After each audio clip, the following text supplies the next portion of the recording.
ये मेरा गांव है, जहां से मेरी मेहनत का सफर शुरू होता है। मैं अली हूं, एक मेहनती मजदूर।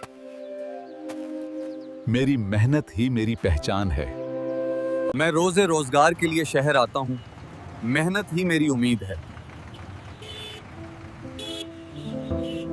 ये पुरानी इमारत, शायद यहां कुछ खास छुपा हो।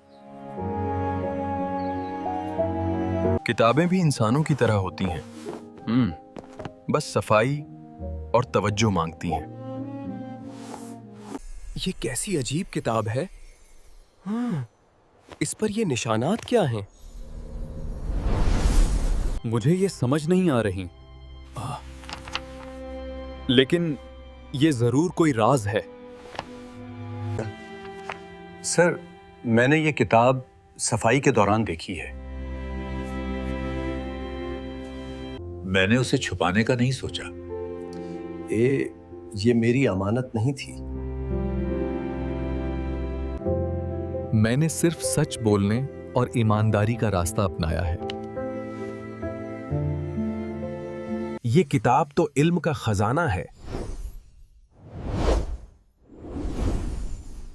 हैरत अंगीज। ईमानदारी हमेशा इंसान को कामयाबी तक पहुंचाती है।